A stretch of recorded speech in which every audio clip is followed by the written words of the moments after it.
Om Sadashiva Samarambam Shankaracharya Madhyamam Asmadacharya Paryantam Vande Guru Paramparam Shwaro Guratmiti Murtibeda Vibhagine Vyomavad Vyapta Dehaya Dakshinamurtaye Namaha Sarva Vedanta Siddhanta Gocharam Tamagocharam Govindam Paramanandam Satguru Pranatosh Maha Om Shanti Shanti Shanti.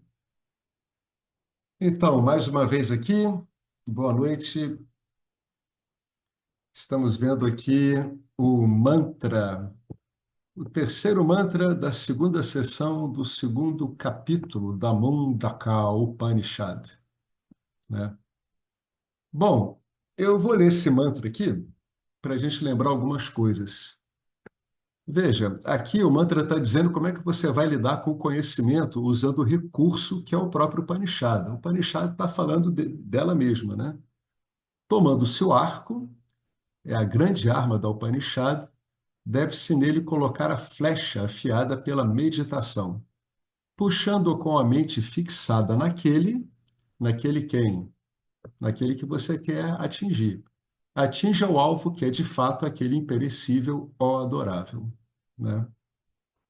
A gente viu no encontro anterior que, nessa analogia aqui, a flecha tem que estar afiada pela Upasana e também ela tem que estar aprumada, né?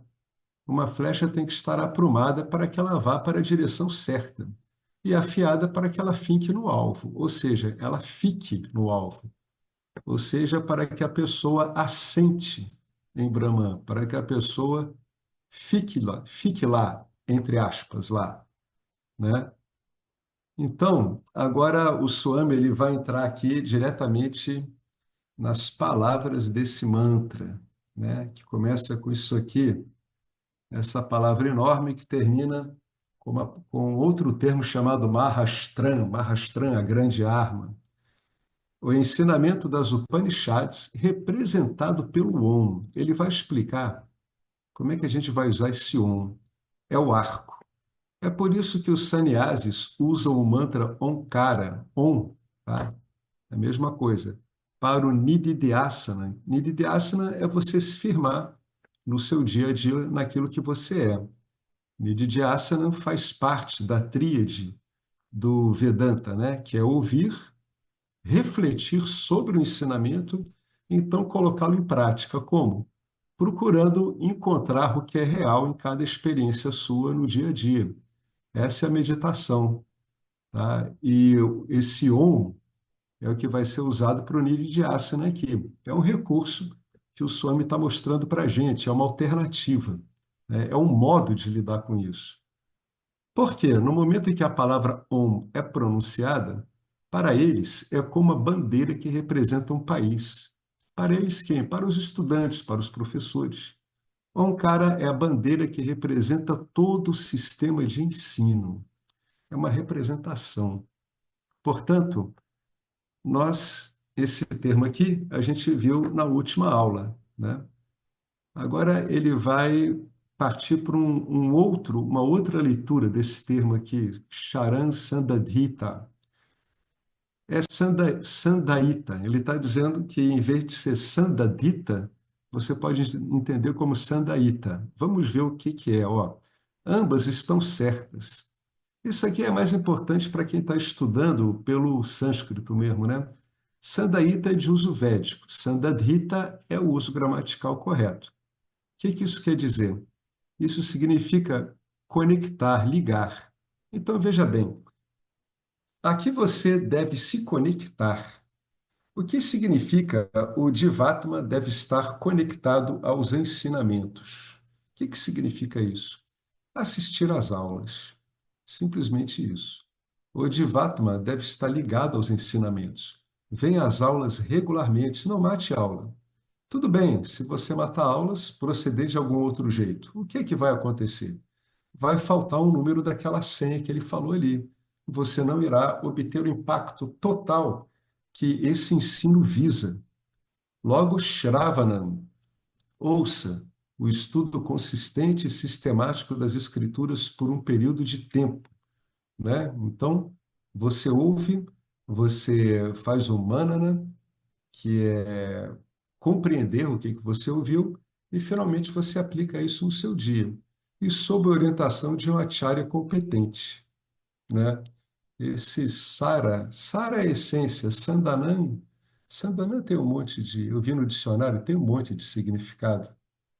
Aí não vamos se deter nisso não, a não ser que a gente encontre o significado bem preciso.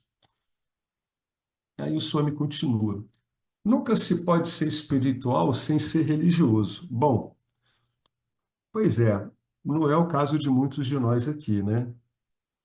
A gente realmente não abraçou, muitos não abraçaram religião nenhuma, é o meu caso. Entretanto, a gente pode entender esse religioso aqui como você entender que está levando em conta Deus, né?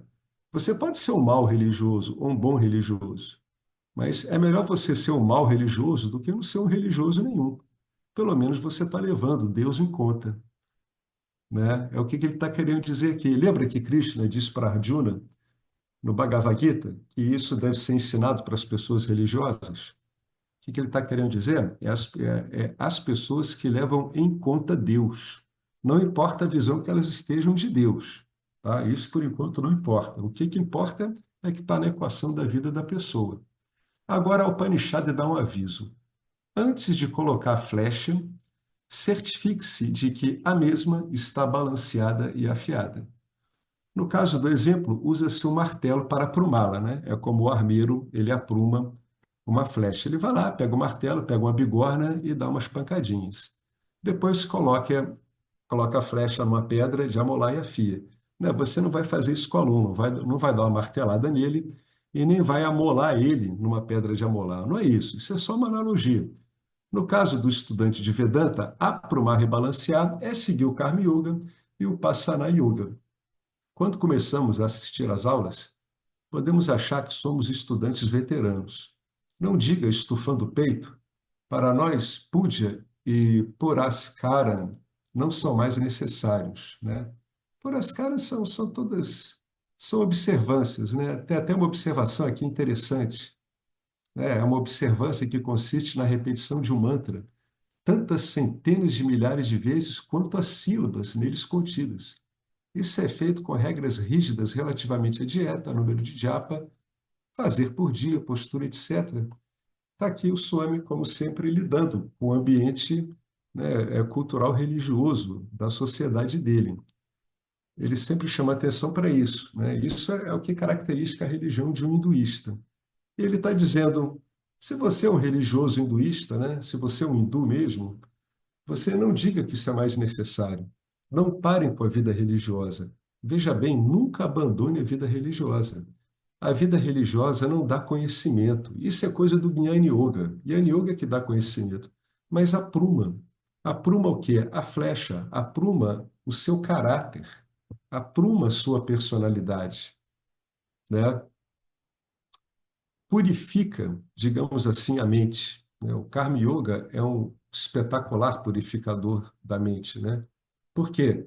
Porque ele leva em conta o quê? A atitude apropriada diante de Ishvara, através do quê? Do campo dármico. Ishvara é o princípio consciente, satívico, praticamente puro sattva. E onde é que se interage com Ishvara na manifestação? No campo dármico. Então, é através do campo dármico que a gente apruma essa personalidade, né? A gente leva em conta o campo dármico. O campo dármico é o centro da nossa atenção enquanto estamos aqui manifestados, né? A vida religiosa, na nossa linguagem, não é mero puja, não é meramente você ficar fazendo oferendas. Karma Yoga e Upasana Yoga significam vida religiosa.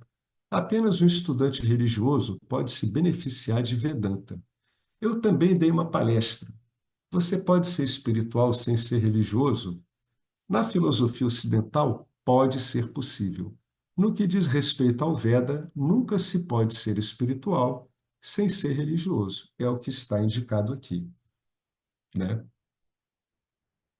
Então, tem que ter Deus aí na equação de alguma forma, mesmo para um ocidental. Ele está falando isso porque muitos ocidentais eles vão estudar o Jnana Yoga e eles estudam sob o ponto de vista de filosofia. Então, você até vê várias teses de mestrado, você vê PhDs nisso, mas, na verdade, a vida da pessoa, muitas vezes, desse pesquisador, é uma vida muito egocentrada.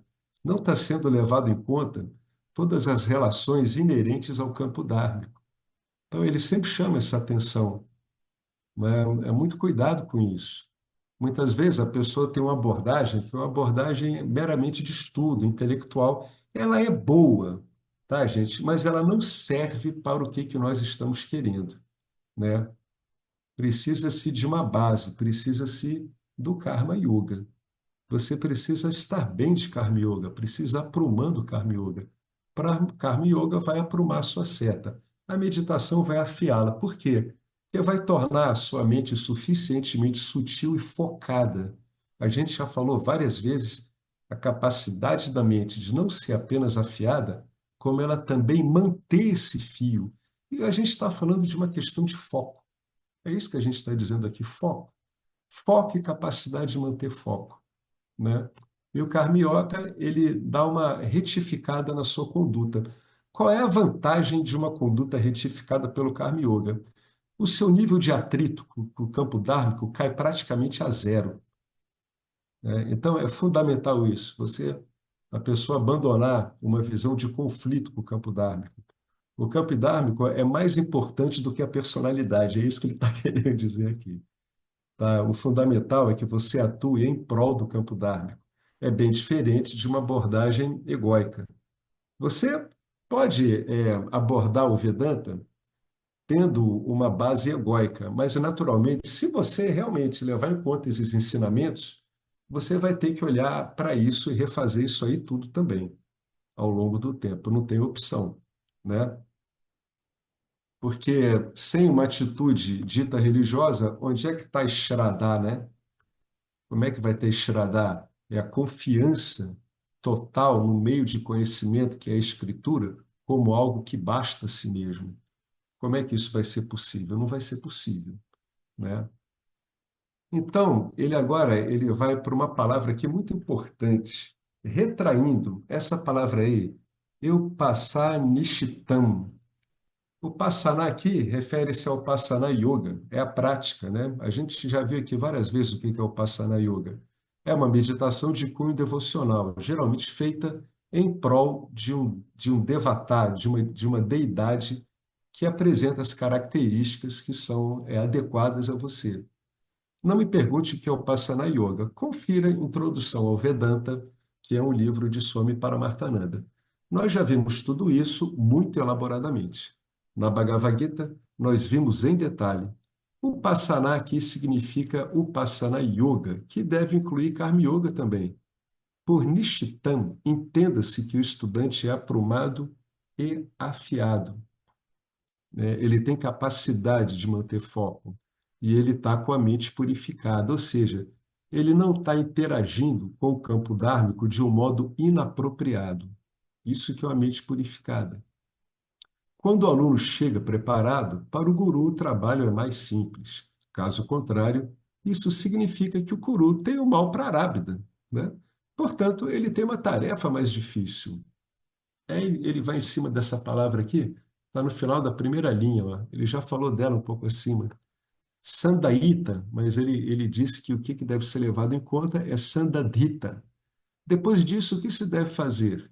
Ele vai seguindo aqui, ó, começo da segunda linha.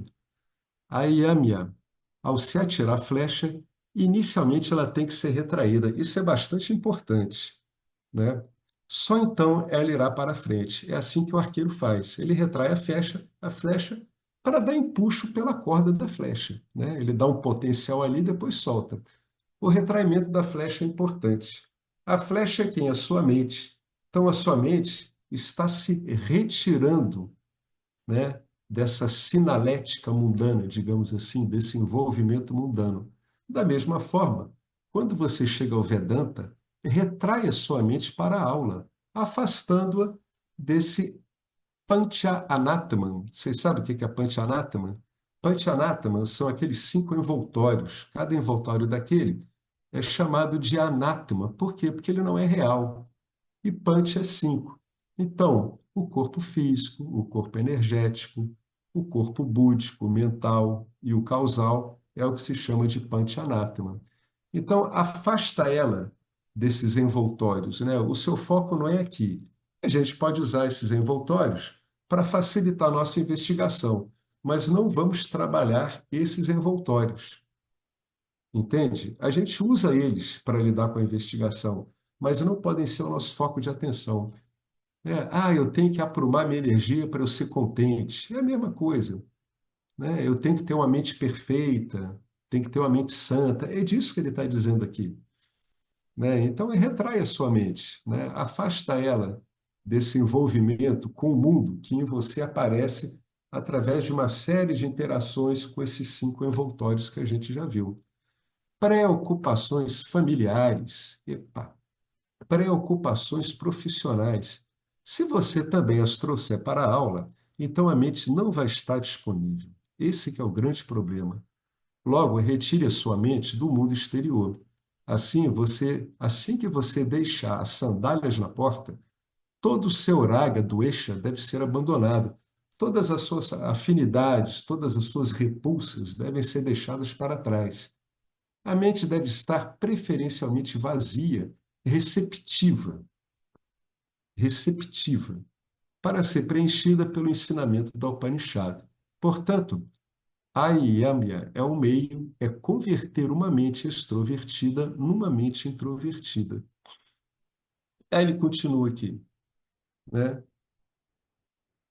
Aí ele vai falar de uma escritura, de um Sahasranama dedicado a Deus Lalita, né? Nesse Sahasranama, Lalita, muitos princípios vedânticos estão belamente colocados, né? Veja que coisa interessante aqui.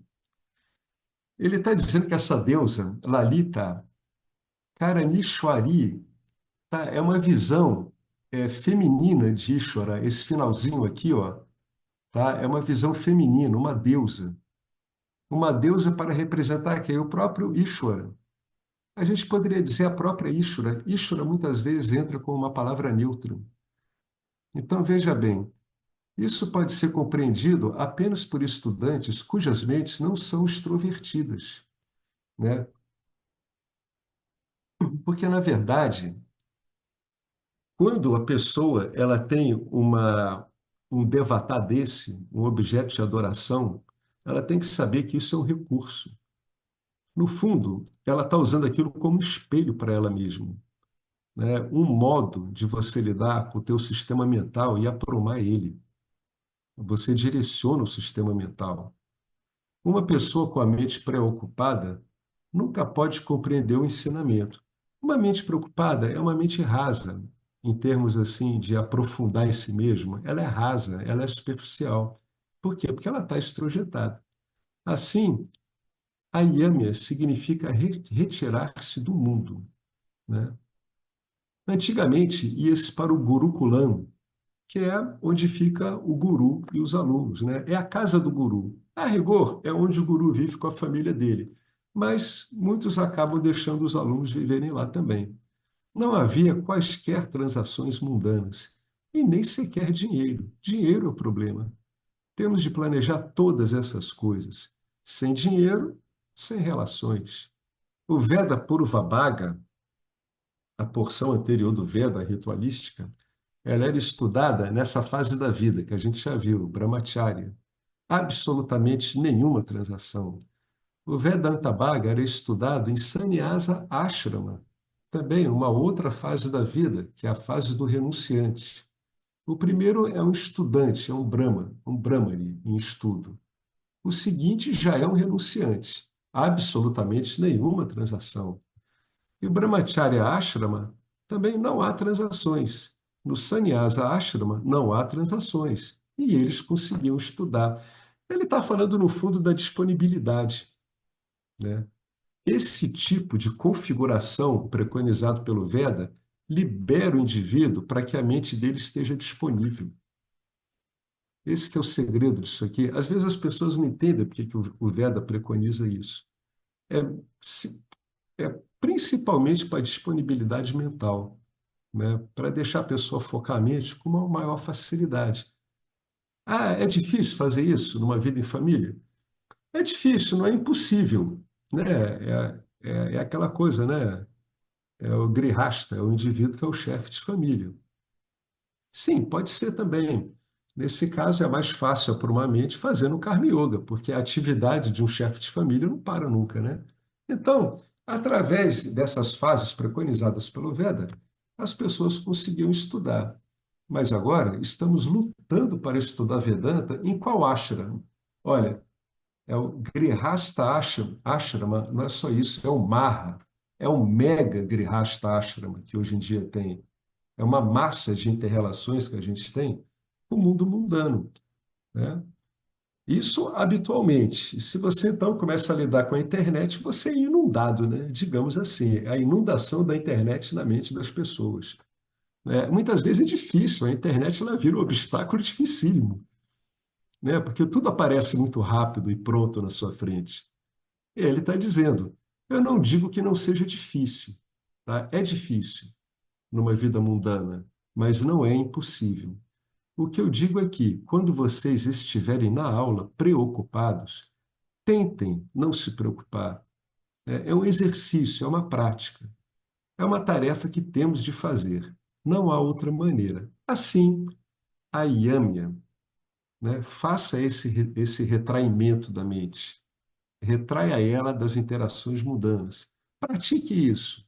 Muitas vezes a pessoa está lendo uma escritura e quando ocorre uma interferência, ela perde a escritura, né? É normal no fluxo da mente. Eu falo por experiência própria. Se você presta muita atenção nesse sistema funcionando de interferência, ele vai diminuindo bastante, né? Se você não prestar atenção, isso quer dizer que você entrou no pensamento que atravessou a sua leitura da escritura. Você foi sequestrado por essa interferência.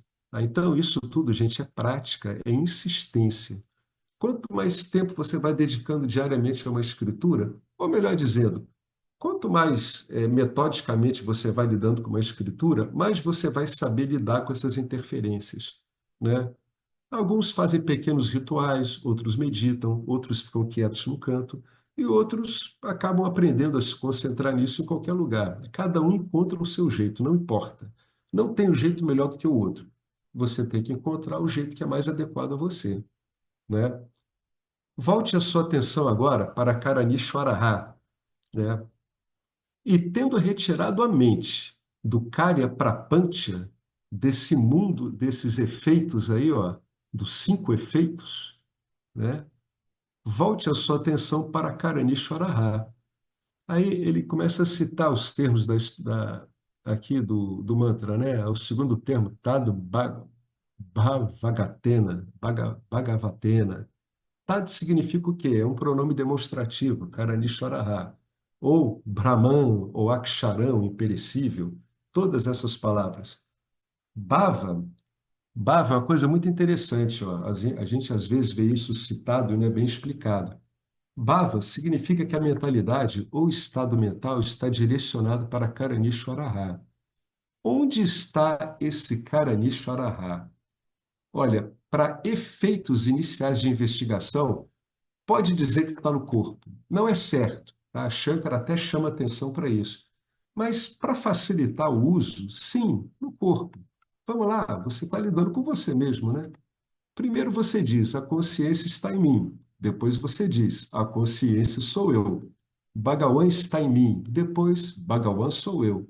Então, tá Bhavagatena Chetasa, com tal mente, né? Com esse tipo de disposição mental, aí ele começa, ó, compreenda o alvo, que é aquele Chaitanya, Brahma, Karanishvaraha, o Aksharam, né? Compreenda, entenda. É isso que ele está querendo dizer. Vidhi, é um assunto de compreensão, né? Esse é que seria atingir o alvo. Mas compreender muitas vezes ocorre, mas muitas vezes a pessoa acha que descompreendeu. Não é assim. A pessoa não descompreendeu. Ela só está de novo apanhada no torvelinho do Sansara. Aí parece, puxa, onde é que está aquela clareza que eu tinha? É porque você está sujeito a interferências de novo. Então, como é que se lida com isso? Repassando o ensinamento de novo. Do mesmo jeito que você condicionou, né, que foi reiteradamente ser exposto ao condicionamento, você vai ser reiteradamente expor você mesmo ao descondicionamento, né? Então, veja bem, com tal mente, compreenda, entenda o alvo, que é aquele próprio imperecível, aquele próprio Brahman. Isso é dito no Tattva Bodha. Eu não sou o corpo, não sou a mente, não sou os órgãos dos sentidos. Eu não sou o Pancha-Kosha, os cinco envoltórios. Eu sou a consciência que está ciente de todos eles. Esse eu é o Jagat Karanam Brahma, é o Brahma, é a causa do mundo, né? É a origem de onde tudo isso vem, tá? Uma coisa aqui, esse arco da Upanishad aí, tomando-se o arco, o que quer dizer tomando-se o arco? Tomando-se o arco é isso, é ouvindo o ensinamento, né? É você vendo a sua receptividade ao ensinamento, ver o que está faltando para isso estar mais receptivo. A pessoa vai trabalhando com o tempo. Você tem que ouvir o ensinamento, refletir sobre o ensinamento e aplicá-lo. Isso que é tomando-se o arco. Tomando-se o arco é simplesmente fazendo a tríade do Vedanta, né? Fazendo isso o tempo todo, né? Quando você vê que uma qualificação não está funcionando bem, pô, dá uma olhada nela com cuidado, vê algum recurso para lidar com ela. Uma meditação, o Karma Yoga é muito útil. Se for uma coisa pessoal que está te atrapalhando muito, por que não procurar um terapeuta? Ué, qual é o problema, né? O objetivo é que aquilo ali pare de interferir, né? Não é para você ficar detido nisso. E aí ele fala aqui, ó, Ei, Sômia, Vidhi, ele está falando com o aluno. Vidhi pode ser derivado de duas raízes, tem um duplo significado. Uma palavra é vidhi, derivada da raiz viat, né? Aí botou aqui o sânscrito, quarta conjugação. Então, vidhi significa furar, golpear. Este significado é para quando se pratica o tiro com arco, a arqueria. A flecha tem que perfurar o alvo. Mas quando você vem para o Vedanta, vidhi, não existe a questão de perfurar, né? Veja, né? Divatma vai e perfura Paramatma. Não faz sentido nenhum isso. Isso é meramente uma analogia. Você não vai furar Deus, né? Isso não acontece. Quando você está aplicando a mesma palavra vidhi no contexto, né, Divatma, Paramatma, ela é derivada da raiz saber. Saiba, compreenda, né? Segunda conjugação. Aí aqui ele deu a conjugação, os tempos, tá? Lote, Madhyamama, etc. Etya, Vachanam, primeira conjugação. Ele até botou, ó, isso é para estudantes de sânscrito. Pode descansar, mesmo se você for dormir, está ok. Aí ele continua aqui. Vamos terminar aqui nessa frase, Eka Vachanam, é a primeira pessoa, tá? Aí vamos voltar agora para o texto aqui, depois da gente ter dormido aqui nesse momento, né? Golpear é o significado número um. Isso é no caso do exemplo da arquearia. Agora, vide saber, saber é o segundo significado, é o que interessa aqui para a gente. A gente está lidando com compreensão. O que eu sei, de verdade, que eu sou o Paramatma. Tudo bem, cada verso está tomando demasiado tempo, eu estou procurando encurtá-los, mas não estou conseguindo. O Swami é muito prolixo, né? A gente já falou várias vezes, ele se estende bem. Em cada curso, a duração está aumentando. Tento reduzi-la, mas está aumentando. O único modo da gente aproveitar um autor prolixo é realmente prestando atenção em cada palavra que ele fala. Porque se você tentar ficar pulando muita coisa, isso vira um atropelo tremendo. É muito uma vantagem você lidar com um autor prolixo lendo bem um parágrafo do que 3 páginas. Muito melhor, muito mais proveitoso, né? Então, quando a gente está aqui lidando com o Swami Paramarthananda, a gente tem que ser muito detalhista, que nem ele é, né? A gente está seguindo ele. Alguém quer falar alguma coisa? A gente vai entrar no mantra 2.4. Olha, esse mantra 223, ele é um clássico das Upanishads, porque ele mostra como é que a pessoa usa o ensinamento com base em quê e para quê, né? Veja bem, quando eu fixo a mente em Karanishvaraha, na verdade, a minha mente tem que estar fixada em quê, né? Se a minha mente já está fixada no alvo, eu já cheguei lá, eu não preciso do arco, né? Mente fixada naquele é a mente fixada naquele através do ensino. A gente está usando o ensino como um meio para atingir o alvo mesmo. Vocês entendem essa nuance? É isso que a gente está fazendo. Veja bem, ó, tomando-se o arco, a grande arma da Upanishad, tomando-se o arco, é ouvir, refletir sobre o que foi ouvido e aplicar, né, na meditação diária, no Nididhyasana, onde eu vou encontrar o real que eu sou em qualquer experiência. Então, usando assim a Upanishad, deve-se nele fazer o quê? Usar a minha mente, que já tem que estar calibrada, olha, pela meditação e também aprumada pelo Karma Yoga. Agora eu retraio essa mente, eu me concentro na escritura e eu fico na minha prática nididhyasana até atingir o alvo, até que fique claro para mim que eu estou me vendo o tempo todo em toda experiência. É assim que a pessoa sabe. Quando você sabe o que que você é, ninguém precisa chegar para você e dizer que você chegou lá. Isso não existe. Ou a pessoa sabe o que que ela é, ou ela não sabe. Ninguém vem e diz isso de fora. Ramana Maharishi dizia isso para as pessoas. Nenhum guru vai chegar e entregar isso para você de bandeja. Isso não existe, né? Você vai ter que ver por você mesmo, né? O professor não vai ver isso por você. Isso é literalmente impossível. Por isso que tem o ensino. Reparo como tudo é tão coerente assim? É tudo bastante coerente. Querem falar alguma coisa?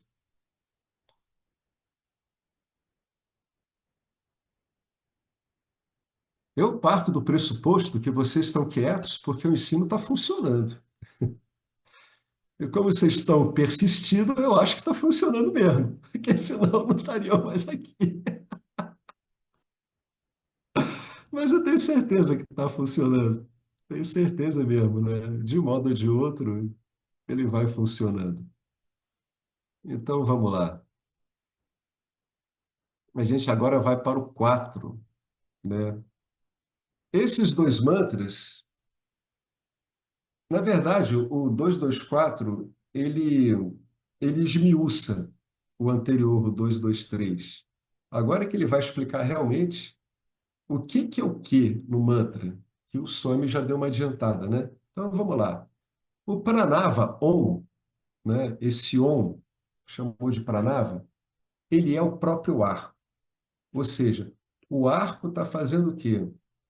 Nesse caso, ele está sendo simbolizado aqui, a escritura está sendo simbolizada pelo Om.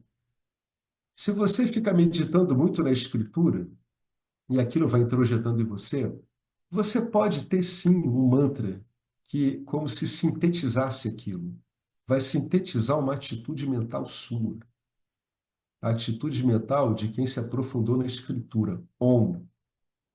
Você pode pensar mentalmente Om. Nessa tradição, a gente fala o Om de modo curto. Om. Om. Não é como o yoga, que é Om. Não. Om. Basta isso. Om. O pranava, o Om, ele está simbolizando aí o ar. Atman é a flecha, é aquele que quer ver se ele é Paramatma. É dito que Brahman é o alvo e deve ser atingido por quem é livre de distrações, ou seja, aqueles que não dedicam tantos pensamentos ao mundo. Então, como uma flecha, ele deve tornar-se uno com ele maiúsculo. Ele, né? O Atman deve tornar-se uno com ele, Paramatman, e ver que no fundo só tem ele. Não importa aí é uma brincadeira de letra maiúscula ou minúscula que o ocidental faz, né? Eu apanhei essa tradução aí de alguém, juntei com outras, tá? Tornar-se uno com ele é compreender que só tem ele, em última instância, né? Tornar-se uno com ele, levando em conta a analogia da flecha, é fincar e ficar lá, né? É firmar-se. Omkaraha, ele agora vai falar do Pranava, ó, vai falar da letra Om. A arma da Upanishad. No mantra anterior, a Upanishad disse que, nesta arquearia espiritual, o arco é a arma da Upanishad. Ela só disse arma da Upanishad, mas o que é isso não foi dito no mantra anterior. Isso é nomeado somente aqui. Pranavo Danuhu, Pranavaha Danuhu, essa arma usada em Jnana Yoga é o próprio Pranava, né? É o próprio ensino simbolizado aqui por pelo Om. Só um momentinho. Simbolizado aqui pelo Om.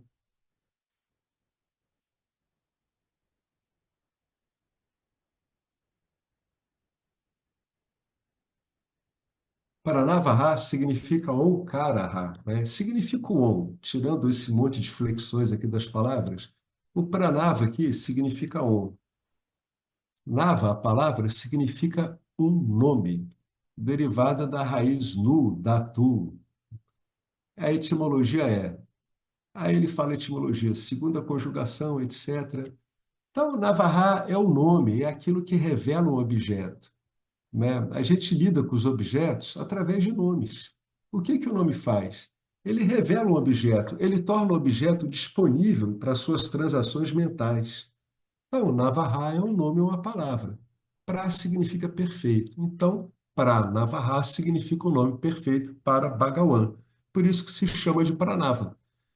Qual é o nome perfeito para Bhagawan? Om é o nome perfeito para Bhagawan. Tantos outros nomes, temos Rama, Krishna, eles são todos nomes. Se você quiser dar o nome perfeito para Bhagawan, qual é ele? Om. Por que é o nome perfeito? Toda Mandukya Upanishad fornece a razão porque Omkara é o nome perfeito para Bhagawan. O raciocínio é encontrado na Mandukya. Se formos entrar nisso, terei que começar a Mandukya Upanishad. Por isso, estou evitando tal coisa. Repare bem, Om é o nome perfeito para Bhagawan, por isso é chamado Pranava. Este Omkaraha, que representa o ensinamento, é comparado ao arco, Danuhu. O buscador, a flecha, né? Sharaha Atma. Sharaha é flecha. A flecha é o Divatma, é você mesmo, o indivíduo, o estudante, o buscador. Que tipo de Sharaha? Aquele que é afiado e aprumado através de Karma Yoga e Upasana Yoga. Por muito tempo. Isso é por muito tempo. Não é por um ou dois dias, né? O que que Krishna diz aqui na Gita, capítulo 6, verso 45? Olha, aperfeiçoado por muitos nascimentos, né? Sharaha Atma. Então, qual é o alvo? Está aqui, Brahma Tat Lakshya Uchyate. Esse Brahman, apresentado como Karanishvaraha, nas três sessões anteriores, é o alvo. Iti Uchyate, assim é dito.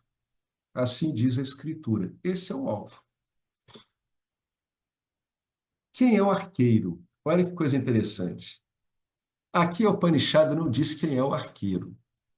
Somente flecha, alvo e arco foram mencionados. Quem é o arqueiro não é mencionado. A Upanishad considera a própria flecha também como arqueiro.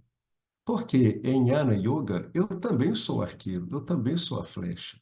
A Upanishad considera o próprio Divatma tanto arqueiro quanto flecha. Você está impulsionando você mesmo. É isso que ele está querendo dizer. É algo que compete a você. Ninguém pode fazer isso. A gente já falou isso milhões de vezes. O Vedanta, gente, olha só, o Vedanta também falamos milhares de vezes, devolve sempre você para você mesmo. Você é que tem que fazer isso aí. Se você quiser que sejam separados, aí você mantém o guru como arqueiro.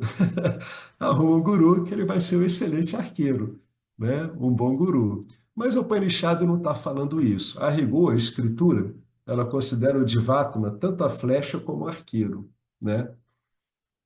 Aí o que que ele quer? O que que ele vai colocando aqui? Olha, está falando de concentração apramatara, né? Se você quer ser um arqueiro perfeito, você deve ter toda a concentração, né? Apramatena. Pramata significa distração. Então, apramata significa concentração. Ó. Pramata significa distraído, preocupado. Apramata significa não distraído, não preocupado. No Mahabharata, como Dronacharya testou Arjuna dentre todos os discípulos, né? Drona era o mestre dos arqueiros, que depois acabou combatendo no lado oposto. Mas ele era o professor, tá vendo? Professor Drona, Dronacharya. Como é que ele testou Arjuna? Perguntaram a Arjuna: o que é que você vê? Ele respondeu: eu não vejo nada, exceto o alvo a ser atingido.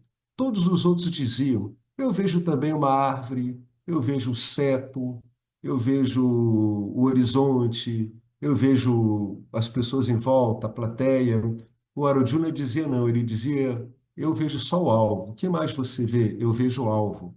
Aí o Drona perguntava de novo para ele: o que que você está vendo? Ele, o alvo. Vejo somente o alvo. Assim também, na aula ou no templo, podemos distrair-nos com muitas outras coisas. Durante uma hora, a absorção concentrada no ensino exige isso, a pramataha, concentração.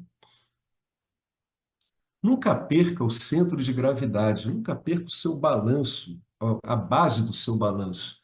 A pramatena significa total concentração ou foco. Vedavião, você tem que atingir o Paramatma. E muitas vezes o que é que acontece? Isso aqui é bem comum, ó. Aliás, é a coisa mais comum que tem. Só medir, a aula está ok, tudo é bonito, nós entendemos, Aham Brahmasmi e todas essas coisas. Mas no momento em que calçamos as sandálias, tudo desaparece. Ou seja, no momento que a gente sai aqui dessa aula, né, falando lá para o Swami, a gente não lembra de mais nada disso, a gente não age mais levando em conta isso, a nossa relação com o mundo já não está incluindo isso aqui. Essa Upanishad sabe disso. Vocês imaginem, gente, um método de ensino que está ensinando há milhares de anos. Esse método de ensino está careca de saber disso, falando, né, nesses termos, né? Está cansado de saber disso, isso é recorrente. Esta Upanishad, o Vedanta sabe disso, ele sabe como a mente funciona. Portanto, ele vai falar aqui uma outra frase aqui, que eu não estou achando aqui. Charavata mayo bhavet, não seja uma flecha cega atingindo o alvo e caindo por ali mesmo. O que que a pessoa está dizendo? Eu entendi, mas não fixei. Seja uma flecha afiada. Acerte, fique lá. Charavata, como uma flecha afiada. Tanmahabhavet, que você se absorva em Brahman. O que significa, olha só, lembrar-se disso também durante as transações que vierem a ocorrer. Que transações? Todas de preferência. Absolutamente todas. Sem exceção. A transação está horrível, é para você se lembrar. Nossa, que coisa maravilhosa, é para se lembrar também.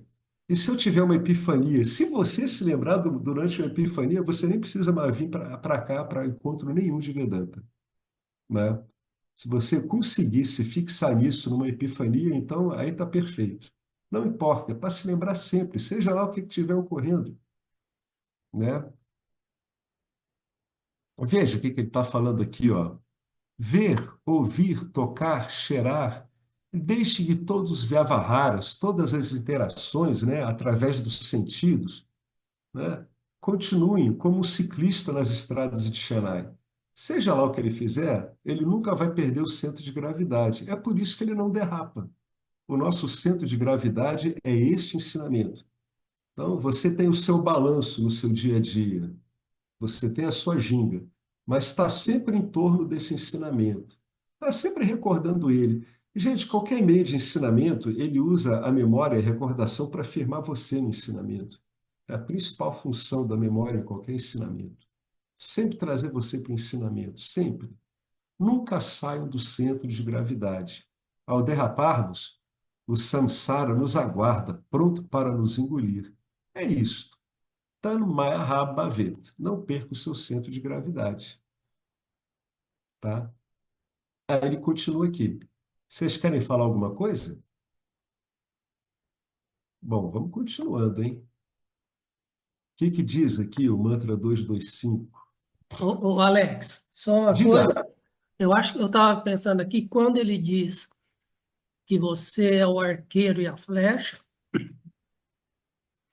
o arqueiro e tem que fazer o balanceamento e afiar a flecha. Que Ah, nós é. vimos na aula passada. O balancear é o Karma Yoga e o afiar é o pássaro. É, Então, é isso. ele tem que se fazer isso como flecha, que é ele, subir no arco e se É isso arremessar em mesmo. direção. Tem que ter essa espontaneidade, né? Só ele pode fazer isso por ele.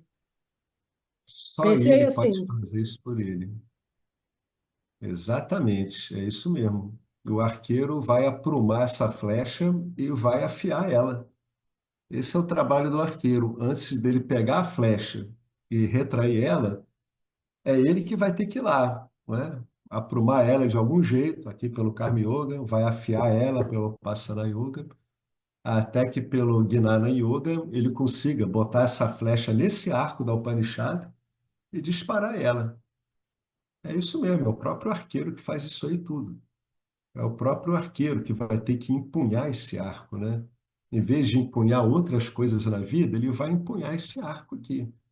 O trabalho dele é esse arco que lida com isso, não são outros arcos, né? O arco da vida dele, o arco da família, o arco dos objetivos profissionais. Não é esse o arco que está sendo falado aqui. É o arco da Upanishad mesmo, né? Essa é a arqueria do autoconhecimento. É o próprio arqueiro mesmo. Uma boa sacação, Marcelo. É isso mesmo, né? É o próprio arqueiro, né? Nós somos arqueiros e vamos nos lançar a nós mesmos orientados pela Escritura e pelos professores. É isso que a gente está fazendo aqui, né?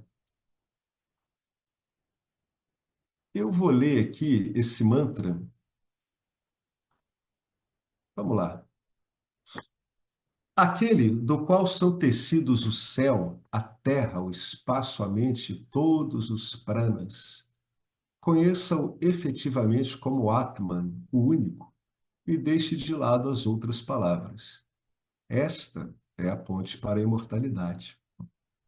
Vá em direção à espiritualidade. Aqui, a Upanishads se dirige claramente a toda a humanidade, não só aos hindus.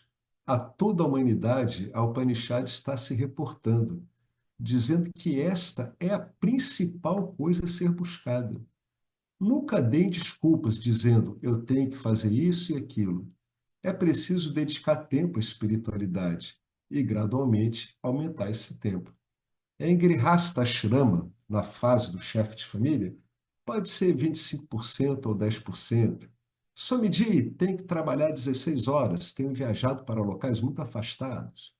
Sendo assim, inicialmente dizemos, pelo menos assista às aulas. Portanto, você pode dar somente 1 hora por semana. Mas dá, né? Enfim, as atividades materialistas são importantes. Os deveres familiares são importantes. Mas isso tudo nunca pode ser uma desculpa para não seguir em direção à espiritualidade. Dê, cada vez mais frequentemente, algum tempo para o estudo da Bhagavad Gita, das Upanishads, que é o que em geral a gente usa, né? O que é que Swami Chinmayananda fez? Chinmayananda difundiu a Gita por todo o mundo. Ele instruiu muitas pessoas como nós. Só por causa da sua visão, né, do alcance da visão de Chinmayananda, é que somos capazes de falar hoje em dia. Era seu projeto que muitas pessoas deveriam tornar este ensinamento disponível. Anteriormente, era preciso ir aos Himalaias, que nem Shimayananda foi procurar Tapovan, né? O guru Tapovan vivia como um recluso, um eremita, né? Aos pés ali dos Himalaias. Ele fez isso e ele achou não, né? Um dia em meditação, ele jurou que ele ouviu a deusa do Ganges dizendo para ele que esse ensinamento deveria verter, que nem as águas do Ganges, em direção às pessoas. Foi essa meditação que ele recebeu essa missão. Agora, podemos obter esse ensinamento em todos os cantos e recantos, porque ele sentiu que toda a gente deve entrar na espiritualidade. Pode ser uma hora por semana, pode ser uma hora por mês, também está ok. Não só deve começar. Gradualmente, a percentagem deve ser acentuada. O tempo de espiritualidade deve aumentar passo a passo, sem pressa, progressivamente, né? É que nem se você tivesse treinando para ser um atleta. Você vai progressivamente, vai aos poucos, etapa por etapa. O ápice é a vida de um renunciante, sannyasa ashrama. Isso, por enquanto, é demasiado para você. Eu não estou aqui para lhe causar medo. Paulatinamente, tudo o demais deve ir caindo. Porque tudo o demais está centrado em quê? Está centrado nesse mundo que é o efeito, karya prapancha. Nome, fama, dinheiro, posição, posse, incluindo o corpo, tudo se vai embora, né? Tudo vai perdendo a relevância para a gente. Todos os entes próximos e queridos, aqueles a quem nos apegamos. Aí eu vou falar aqui desse Shiva Paradha Chama Panastotram. Vou falar esse verso aqui. Como é isso? Olha só o que que diz isso aqui, ó. Tudo vai embora. Dia após dia, o homem se aproxima da morte. Sua juventude se esvai. O dia que passou jamais retornará. O tempo todo-poderoso devora tudo. Instável como o relâmpago é a deusa da fortuna. Ó Shiva, que acolhe os que chegam a vós por refúgio, proteja-me, eu que me abrigo a vossos pés. Olha que oração bonita essa, né? Linda de morrer, né? Deus está sempre de braços abertos. É isso que ele está querendo dizer. Ó Shiva, que acolhe os que chegam a vós por refúgio, proteja-me, eu que me abrigo a vossos pés. Né? Uma belíssima oração. Eu vou parar por aqui. É bom ficar olhando essa oração aqui, né? O volta e meia. O Vedanta tem esses choques de realidade, né? Dia após dia, o homem se aproxima da morte. E quem é que vai negar isso? Sua juventude se esvai. Mas nós aqui estamos tudo cheio de cabelo branco. O dia que passou jamais retornará. Né? Desde criança eu não me conformo com isso, que o dia que passa não volta. E eu nunca vi ele voltando. O tempo todo-poderoso devora tudo. A deusa da fortuna é instável como o relâmpago. Uma hora está do seu lado, outra não. Quem é que vai saber o que está no seu corpo causal? O corpo causal está fora do seu alcance consciente, né? A sua mente não enxerga o corpo causal. Ó Shiva, ó Deus, que acolhe os que chegam a vós por refúgio, proteja-me, eu que me abrigo a vossos pés, e eu que estou estudando Vedanta, né?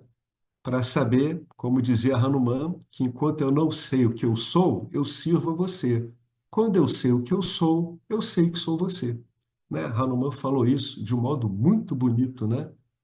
Muito bonito para Arama. Arama ficou muito encabulado com essa resposta. Ele tinha falado meio mal do Hanuman. O que que você está vendo aqui, ô seu homem com cabeça de macaco? Aí o Hanuman deu essa resposta para ele, né? Ele disse assim: enquanto eu não sei quem eu sirvo você, né? Quando eu sei quem eu sei que sou você. Pronto, né? Então, que a gente fique abrigado aos pés de Shiva até que esse ensino dê resultado e aí desapareça você, Shiva, os pés, essas coisas todas, né? E fique só o que há mesmo.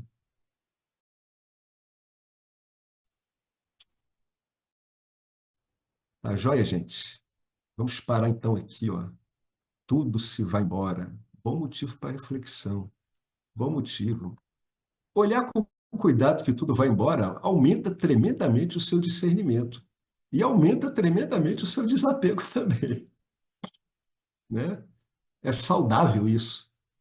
É saudável, né? É óbvio, é saudável. O meu pai, que nunca foi do Vedanta, sempre me dizia isso, dizia, cuidado, né? O cemitério está cheio de insubstituíveis. Ele tinha umas tiradas terríveis. Cuidado, o cemitério está cheio de insubstituíveis. Deixa eu marcar aqui onde a gente parou. Então, querem falar alguma coisa? Ou tá de boa? Vamos lá, arqueiros. Apanhem a vossa mente e arremessem-na do modo adequado para o alvo adequado, né? Tudo é devolvido a vocês, a nós todos. Todo esse ensino é devolvido a nós. Como quem diz assim, a hora é essa, é você que vai ter que lidar com isso. Só tem você mesmo? Dê seu jeito. Olha, todo meio de ensino sério, uma hora ele olha para você e diz assim: a ferramenta é toda essa, a gente conseguiu explicar isso. Aí o aluno, e aí? Aí o ensino olha para o aluno e diz assim: pô, agora você vai ter que se virar, dê seu jeito. Você vai contar com a orientação necessária, mas você vai ter que se virar, dê seu jeito. Milhões e milhões já deram seu jeito, por que que você não vai dar seu jeito? Né? É isso aí, gente. Querem falar alguma coisa? Oi, Carmen, você apareceu? Você se materializou aí né, em zeros e uns. Você agora é um monte de megabytes aqui na tela. Para eu marcar aqui, você vai voltar no último parágrafo dessa página? Eu vou voltar no Tudo se vai embora, logo depois dessa oração muito bonita aqui. Linda essa oração, né? Tudo se vai embora. Então, podemos encerrar? Deixa eu só encerrar com um caprichozinho. Ó. Om, aquilo é pleno, isto é pleno. Do pleno veio o pleno. Tirando o pleno do pleno, somente o pleno sobra. Pode querer uma outra palavra. Om, aquilo é plenitude, isto é plenitude. Da plenitude veio a plenitude.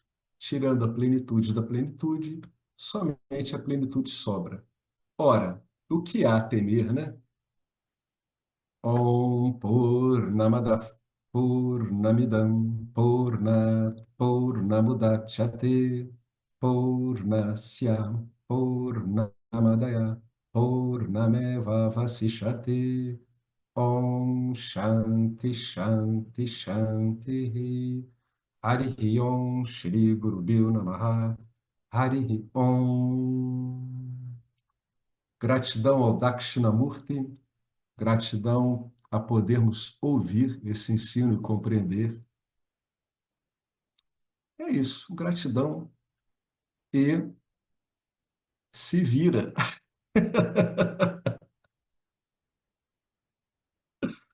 Um enorme abraço.